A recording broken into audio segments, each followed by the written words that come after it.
राधा वल्लभ श्री हरिवंश, राधा वल्लभ श्री हरिवंश। ओम श्री परमात्मने नमः। श्री गणेशाय नमः। निंदित दान, निंदित जन्म, योग्य दान पात्र। श्राद्ध में ग्राह और अग्राह ब्राह्मण दान पात्र के लक्ष्य। वैशंपायन जी कहते हैं, जन्मेजय महाभाग मार्कंडेय जी के मुख से राजऋषि इंद्रधुम्न को पुनः स्वर्ग की प्राप्ति का वृत्तांत सुनकर राजा युधिष्ठिर ने उन मुनीश्वरों से फिर प्रश्न किया, महामुनि, किन अवस्थाओं में दान देकर मनुष्य इंद्रलोक का सुख भोगता है, यह मुझे बताने की कृपा करें। मनुष्य बाल्य अवस्था या गृहस्थ आश्रम में, जवानी में अथवा बुढ़ापे में दान देने से जैसा फल पाता है उसका मुझसे वर्णन कीजिए। मार्कंडेय जी ने कहा, नीचे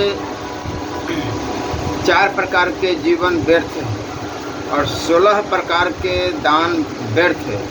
जो पुत्रहीन है, जो धर्म से बहिष्कृत है, भ्रष्ट है, जो सदा दूसरों की ही रसोई में भोजन किया करते हैं तथा जो केवल अपने लिए ही भोजन बनाते हैं एवं देवता और अतिथियों को न देकर अकेले ही भोजन कर लेते हैं, उनका वह भोजन असत कहा गया है, अतः उनका जन्म वृथा है। इस प्रकार इन 4 प्रकार के मनुष्य का जन्म व्यर्थ बताया गया है। जो वानप्रस्थ या संन्यास आश्रम से पुनः गृहस्थ आश्रम में लौट आया हो उसे आरूढ़ पतित कहते हैं। उसको दिया हुआ दान व्यर्थ होता है। अन्याय से कमाए हुए धन का दान भी व्यर्थ है। पतित ब्राह्मण तथा चोर को दिया हुआ दान भी व्यर्थ होता है।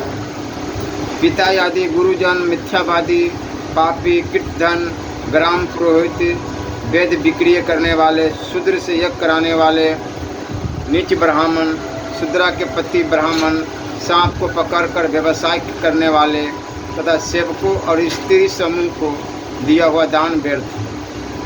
इस प्रकार ये 16 दान निष्फल बताए गए हैं। जो तमोगुण से आवृत हो, भय और क्रोध पूर्वक दान देता है, वह मनुष्य वैसे सब प्रकार के दानों का फल भावी जन्म में गर्भावस्था में भोगता है। अर्थात तामसी दान करने के कारण वह उसका फल दुख के रूप में भोगता है तथा श्रेष्ठ ब्राह्मणों को दान देने वाला मानव उस दान का फल बड़ा होने पर कामना के अनुसार भोगता है।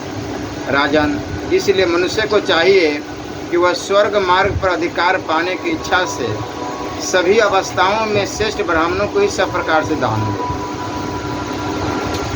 युधिष्ठिर ने पूछा, महामुनि, जो ब्राह्मण 4 वर्णों में से सभी के दान ग्रहण करते हैं, वे किस विशेष धर्म का पालन करने से दूसरों को तारते और स्वयं भी तरते हैं? मार्कंडेय जी ने कहा, राजन, ब्राह्मण जप, मंत्र, पाठ, होम, स्वाध्याय और वेदाध्ययन के द्वारा वेदमयी नौका का निर्माण करके दूसरों को भी तारते हैं और स्वयं भी तर जाते हैं। जो ब्राह्मणों को संतुष्ट करता है उस पर सब देवता प्रसन्न होते हैं, संतुष्ट होते हैं। ब्राह्मणों के वचन से अर्थात आशीर्वाद से भी मनुष्य स्वर्गलोक पा सकता।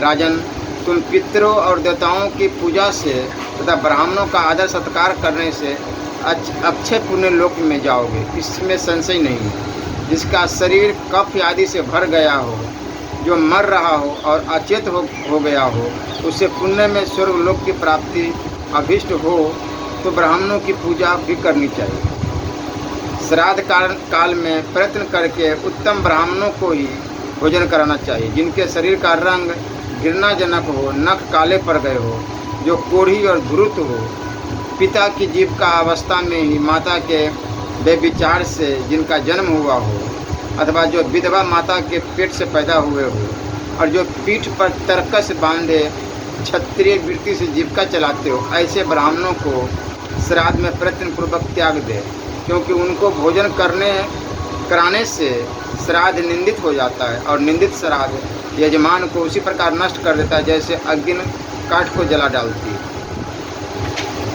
किंतु अंधे, गूंगे, बहरे आदि जिन जिन ब्राह्मणों को श्राद्ध में वर्जित बताया गया है, उन सबको वेद प्रांगत ब्राह्मणों के साथ श्राद्ध में सम्मिलित किया जा सकता है। यहाँ जो पिता आदि गुरुजन, सेवक और स्त्रियों को दान व्यर्थ कहा है, इसका अभिप्राय यह है कि माता पिता आदि गुरुजनों की सेवा करना तथा स्त्री और नौकरों का पालन पोषण करना तो मनुष्य का कर्तव्य है ही, अतः उनको देना तो अपने कर्तव्य का ही पालन है, इसलिए वह उनको देना दान की श्रेणी में नहीं आता, क्योंकि लोग इस अर्थ को अनर्थ के तरीका से समझ लेंगे। युधिष्ठिर, अब मैं तुम्हें यह बताता हूँ कि कैसे व्यक्ति को दान देना चाहिए, जो दाता को और अपने आप को भी तारने की शक्ति रखता हो। संपूर्ण शास्त्रों का ज्ञाता मानव उसी ब्राह्मण को दान दे जो दाता का तथा अपना भी संसार सागर से उद्धार कर सके, वही शक्तिशाली ब्राह्मण। कुंती नंदन, अतिथियों को भोजन कराने से अग्निदेव जितने संतुष्ट होते उतना संतोष उन्हें भविष्य का हवन करने तथा पुष्प और चंदन चढ़ाने से भी नहीं होता। इसलिए तुम सभी उपायों से अतिथियों को भोजन देने का प्रयत्न करो। राजन, जो लोग अतिथि को चरण धोने के लिए जल, पैर में मलने के लिए तेल, उजाले के लिए दीपक, भोजन के लिए अन्न तथा रहने के लिए स्थान देते हैं, वे कभी यमराज के यहाँ नहीं जाते। निर्पश्रेष्ठ, देव विग्रहों पर चढ़े हुए चंदन, पुष्प आदि को यथा समय उतारना, ब्राह्मणों के जूठन साफ करना, उन्हें चंदनमाला आदि से अलंकृत करना, उनकी सेवा पूजा करना और उनके पैर आदि अंगों को दबाना, इनमें से एक एक कार्य गौदान से भी अधिक महत्व रखता है। कपिला गौ का दान करने से मनुष्य निसंदेह सब पापों से मुक्त हो जाता है, इसलिए कपिला गौ को अलंकृत करके ब्राह्मणों को दान करना चाहिए। दान लेने वाला ब्राह्मण क्षत्रिय हो, निर्धन हो, गृहस्थ हो, नित्य अग्निहोत्र करता हो, दरिद्रता के कारण जिसे स्त्री और पुत्रों के तिरस्कार सहने पड़ते हो, तथा दाता ने न तो जिससे पितृकार प्राप्त किया हो और न आगे पितृकार प्राप्त होने की संभावना ही हो। भारत, ऐसे लोगों को गौदान करना चाहिए, धनवानों को नहीं। भरत श्रेष्ठ, धनवानों को देने से क्या लाभ है? एक गौ एक ही ब्राह्मण को देनी चाहिए, बहुतों को कभी नहीं, क्योंकि एक ही गौ यदि बहुतों को दी गई तो उसे बेचकर उसकी कीमत बांट लेंगे। दान की हुई गौ यदि बेच दी गई तो वह दाता की 3 पीढ़ियों को हानि पहुंचाती है। वह न तो दाता को ही पार उतारती है न ब्राह्मण को ही। जो उत्तम वर्ण वाले विशुद्ध ब्राह्मण को स्वर्ण दान करता है उसे निरंतर 100 स्वर्ण मुद्राओं के दान का फल प्राप्त होता है। जो लोग कंधे पर जुआ उठाने में समर्थ बलवान बैल ब्राह्मणों को दान करते हैं, वे दुख और संकटों से पार होकर स्वर्ग लोक में जाते हैं। जो विद्वान ब्राह्मण को भूमि दान करता है उस दाता के पास सभी मनोवांछित भोग स्वतः आ जाते हैं।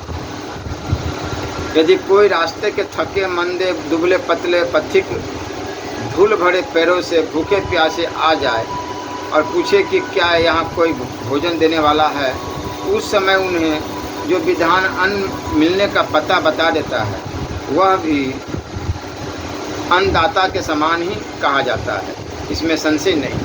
अतः युधिष्ठिर, तुम सारे दानों को छोड़कर केवल अन्न दान करते रहो। इस संसार में अन्न दान के समान विचित्र एवं पुण्यदायक दूसरा कोई दान नहीं।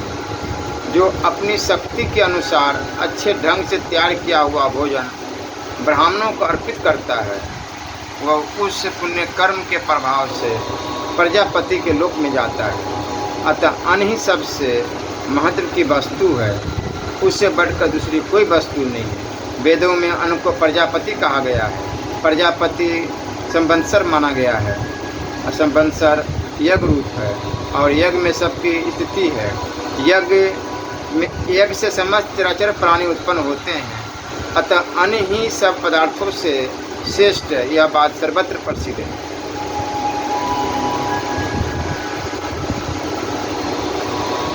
येनसा तताकानि महोदकानि भाप्यश्च कृपाश्च प्रतिश्रया सच्च अनस्य दानः मधुरा च वाणी यमस्यैते निर्वचना भवन्ति।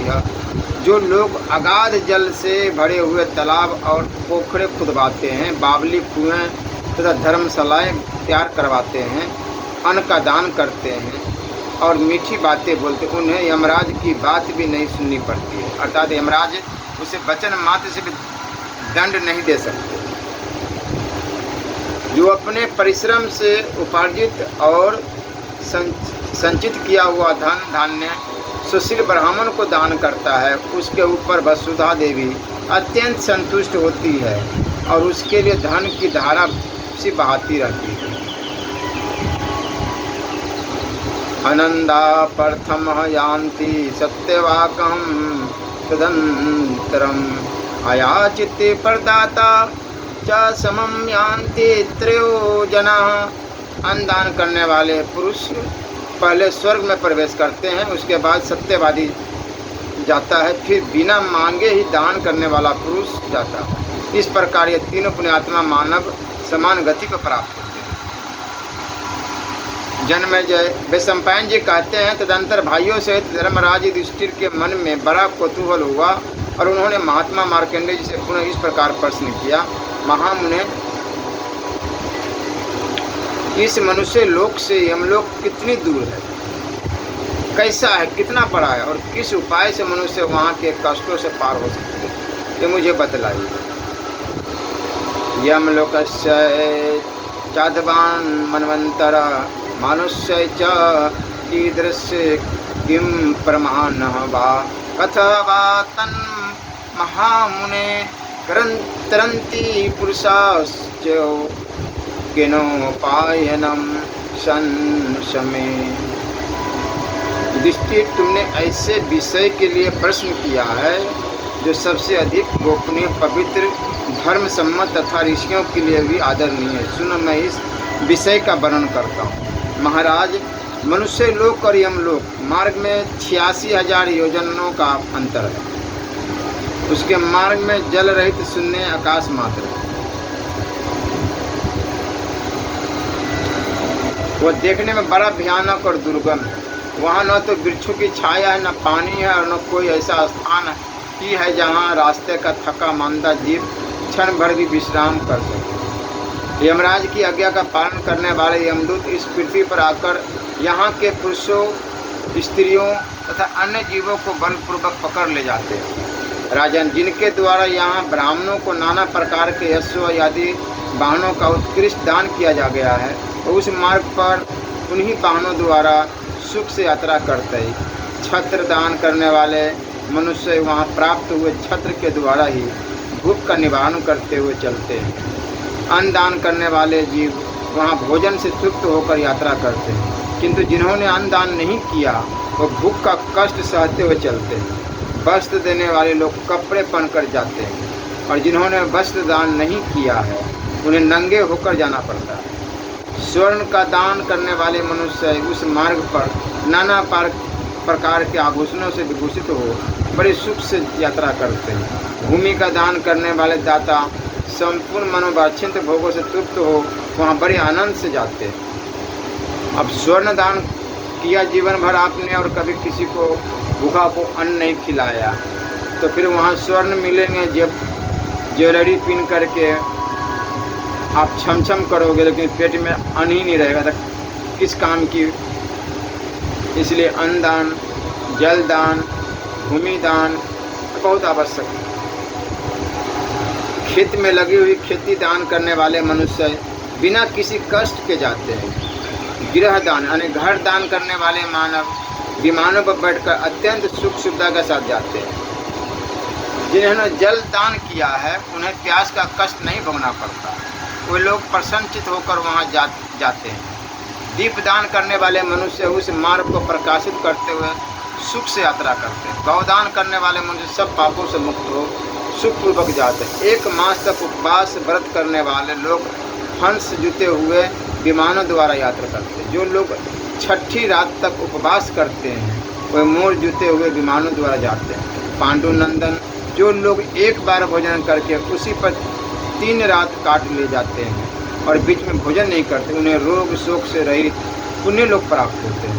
जल दान करने का प्रभाव अत्यंत अलौकिक है, वह परलोक में सुख पहुँचाने वाला है।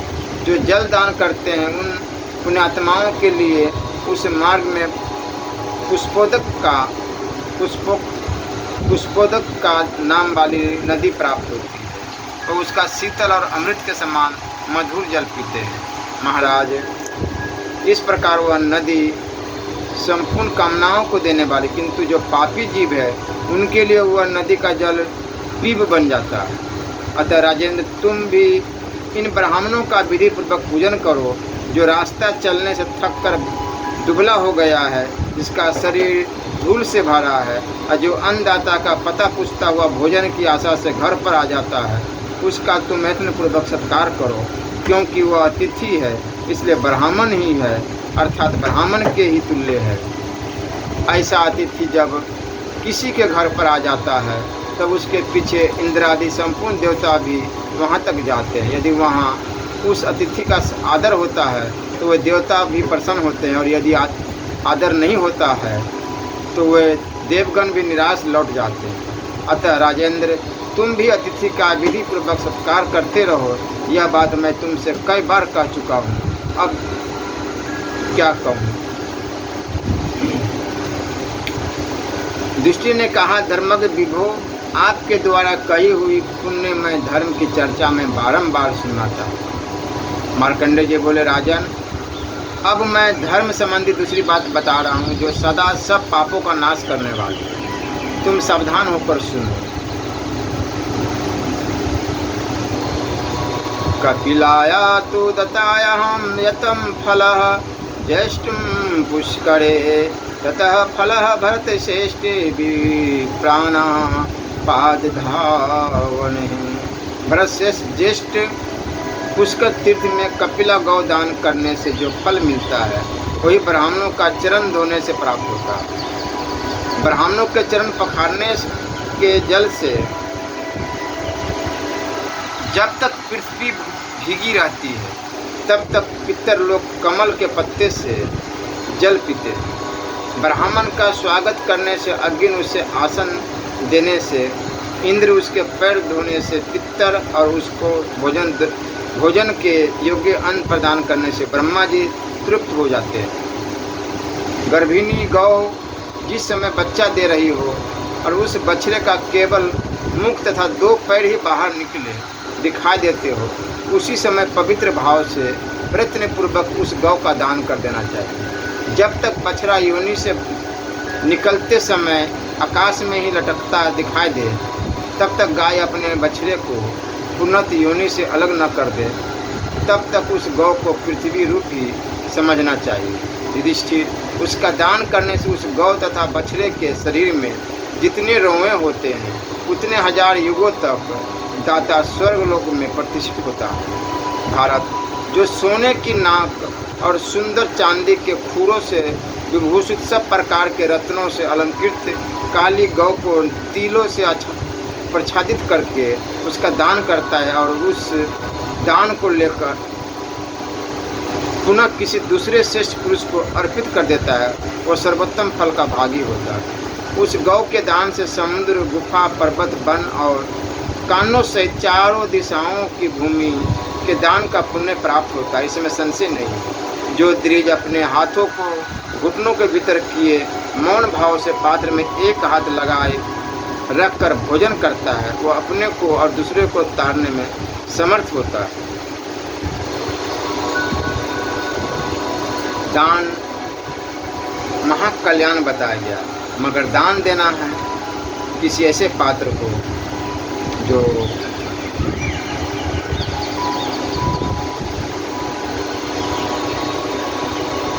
सही और अच्छा साबित हो। जो मंदा है उसको तो देना किसी काम का नहीं। जो मदिरा न पीते हो, जिन पर किसी प्रकार का दोष नहीं लगाया गया, जो लहसुन प्याज न खाता हो, जो वेदा हो, वेद पाठ करते हो, सदा दूसरों की तारने में समर्थ होते हैं, हव्य यज्ञ और कव्य श्राद्ध की जितनी भी वस्तुएं हैं, क्षत्रिय ब्राह्मण उन सबको पाने का अधिकारी है। श्रेष्ठ क्षत्रिय को दिया हुआ दान उतना ही सफल होता है जैसे प्रज्वलित अग्नि में दी हुई आहुति। ब्राह्मणों का क्रोध ही अस्त्र शस्त्र है। ब्राह्मण लोहे के हथियारों से नहीं लड़ा करते। जैसे हाथ में वज्र लिए हुए इंद्र असुरों का संहार कर डालते, उसी प्रकार ब्राह्मण क्रोध से ही अपराधी को नष्ट कर देते हैं। निष्पाप युधिष्ठिर, यह मैंने धर्मयुक्त कथा कही है। इसे सुनकर निमिषारण्य निवासी मुनि बड़े प्रसन्न हुए थे। राजन, इस कथा को सुनकर मनुष्य शोक भय क्रोध और पाप से रहित और फिर इस संसार में जन्म नहीं लेते। युधिष्ठिर ने पूछा, धर्मात्माओं में श्रेष्ठ महाप्राग महर्षि से वह सोच क्या है जिससे ब्राह्मण सदा शुद्ध बना रहता है? मैं उसे सुनना चाहता हूँ। मार्कंडेय जी ने कहा, राजन, सोच 3 प्रकार का होता है। वाक्य सोच, वाणी की पवित्रता, कर्म सोच, क्रिया की पवित्रता तथा जल सोच, जल से शरीर की शुद्धि। जो इस 3 प्रकार के सोच से संपन्न है वह स्वर्गलोक का अधिकारी, इसमें संशय नहीं। जो ब्राह्मण प्राप्त और शाम इस दोनों समय की संध्या और सबको पवित्र करने वाली वेद माता गायत्री देवी के मंत्र का जाप करता है, वह ब्राह्मण उन्हीं गायत्री देवी की कृपा से परम पवित्र और निष्पाप हो जाता है। वह समुद्र प्रति सारी पृथ्वी का भी दान ग्रहण कर ले तो भी किसी संकट में नहीं पड़ता।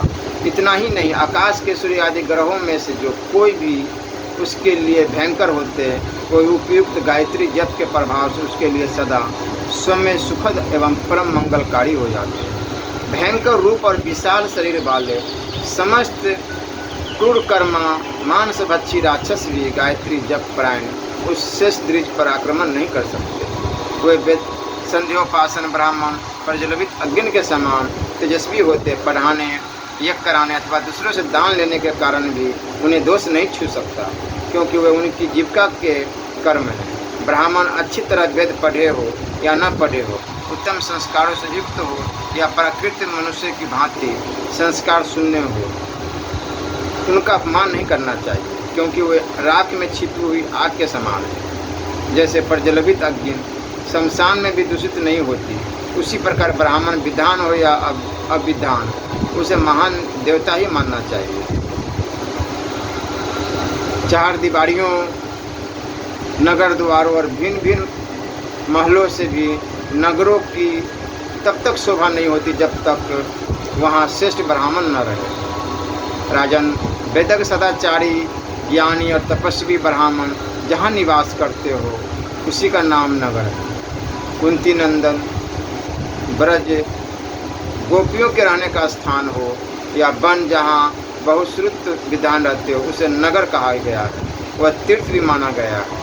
प्रजा की रक्षा करने वाले राजा और तपस्वी ब्राह्मणों के पास जाकर उनकी सेवा पूजा करके मनुष्य तत्काल सब पापों से मुक्त हो जाता है। पुण्य तीर्थ में स्नान, पवित्र मंत्रों का कीर्तन और श्रेष्ठ पुरुषों से वार्तालाप, इन सबको विधान पुरुषों ने उत्तम बताया है। सत्संग से पवित्र किए हुए वाणी के सुंदर संभाषण रूप जल से अभिषिक्त श्रेष्ठ पुरुष अपने को सदा पवित्र हुआ मानते हैं। त्रिदंड धारण करना, मौन रहना, सिर पर जटा का बोझ ढोना, मुंह मुराना, शरीर में गोलकर और मृग चर्म लपेटे रहना, व्रत का आचरण करना, नहाना, अग्निहोत्र करना, वन में रहना और शरीर को सुखा देना, ये सभी यदि भाव शुद्ध न हो तो व्यर्थ है। राजेंद्र, चक्षु आदि इंद्रियों के आहार की छोड़ देना कठिन नहीं है, क्योंकि इंद्रियों के 6 विषयों का उपभोग न करने से वो अपने आप सुगमता से हो जाता है, परंतु उनमें से मन बड़ा विकारी है।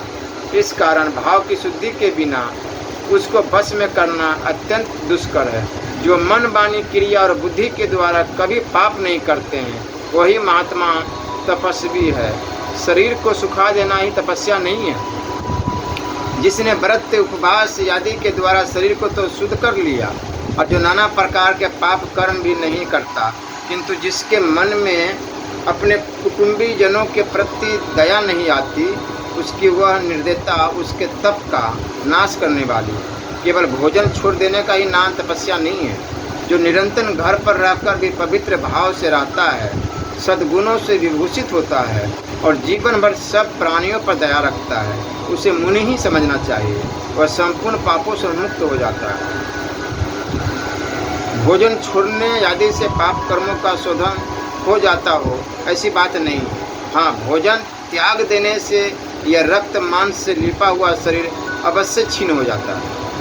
शास्त्र द्वारा जिनका विधान नहीं किया गया है, ऐसे कार्य करने से केवल कलेश ही हाथ लगता है, उनसे पाप नष्ट नहीं किए जा सकते। अग्निहोत्री आदि शुभ कर्म भाव शून्य अर्थात श्रद्धा रहित मनुष्य के पाप कर्मों को दग्ध नहीं कर सकते।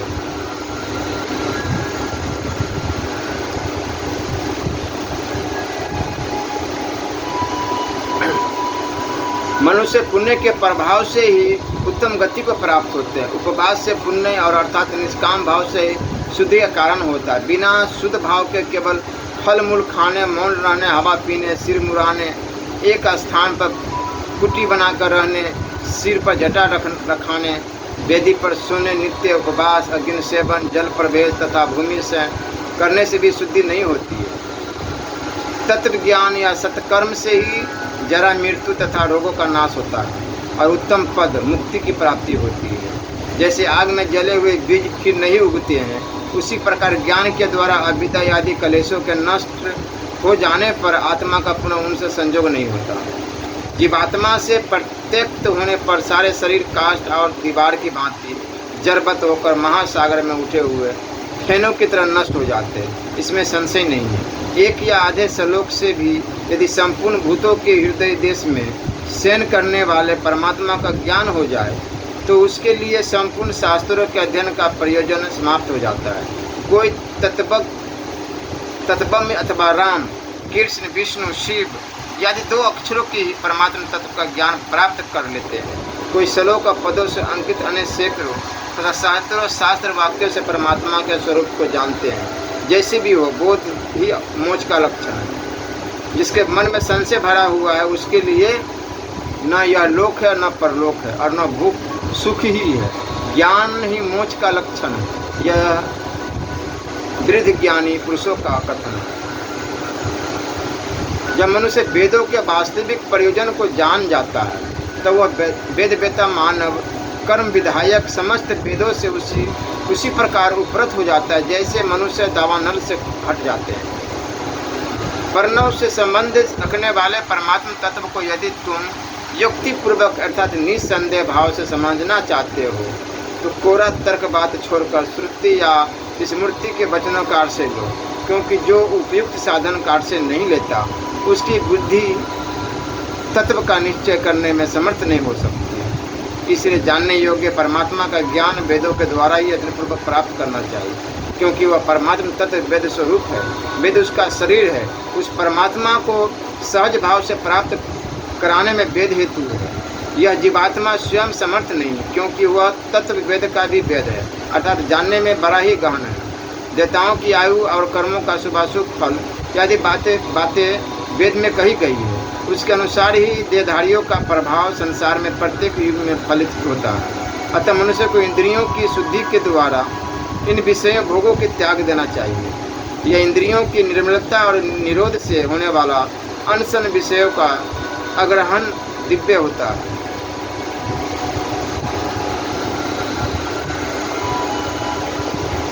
तब से स्वर्ग लोक में जाने का सौभाग्य प्राप्त होता है। किंतु मैं सारे शास्त्रों में प्रमाण है कि आप मंत्र न जानने, तंत्र न जाने, वेद न पढ़ने का समय, कोई भी स्वाध्याय, कोई भी ग्रंथ पढ़ने का आपके पास समय नहीं है, उससे कोई माने मतलब कोई खास नहीं रखता। किंतु मैं एक ही बात जानता हूँ, सारे शास्त्रों में एक ही विधान बताया है कि नाम जप, भजन कीर्तन, जो आपको नाम अच्छा लगे, राम हरि कृष्ण, शिव शिव, राधे कृष्ण या राधा राधा राधा राधा राधा राधा राधा राधा, बस एक नाम पकड़ लो, इसी से कल्याण हो जाएगा, भवसागर से पार हो जाओगे। दूसरा कोई सहायता नहीं, दूसरा कोई सहारा लेने की जरूरत ही नहीं पड़ेगी। ऐसा एक भी क्षण न जाए जो नाम उच्चारण न हो, जिह्वा पर अंदर ही अंदर जिह्वा पर गुनगुनाते रहो राधा राधा राधा राधा राधा राधा राधा राधा राधा, जो भी कार्य है करते रहो। फिर देखो आपको ये सारे प्रपंचियों से हटा करके अब भगवत प्राप्ति करा देगा। वो पावर है, वो शक्ति है। नाम ही एक आधार, दूसरा कोई आधार नहीं। दूसरा आधार आप ले ही नहीं पाएंगे। ना आपके पास सत्संग करने का टाइम है, ना स्वाध्याय करने का टाइम है, ना हवन करने का टाइम है, ना यज्ञ करने का टाइम है। आप क्या कर सकते हैं? सबसे ऊपर उठ जाओ, केवल नाम जाप करो। फिर देखो आप जीवन सफल बनाओ, जन्म सफल बनाओ। मानव जन्म दुर्लभ है, यही सुधारने का है, यही सुधरने का समय है। दूसरे योनियों में कुत्ते सुगर की योनि में जाने के बाद थोड़ी ना इंसान नाम जप कर सकता है। वो तो भोग विलासी है। अब भोगी विलासी मनुष्य भी करते हैं, तो सिर्फ भोग विलास करने के लिए मनुष्य रूप लेकर के तो फिर वही कीट पतंग पशु की योनियों में जाना पड़ेगा। इससे अच्छा नाम जप करो और भव सागर से पार हो जाओ। केवल एक ही लक्ष्य होना चाहिए, भगवत प्राप्ति, क्योंकि उसी के लिए करके हमें मानव तन मिला।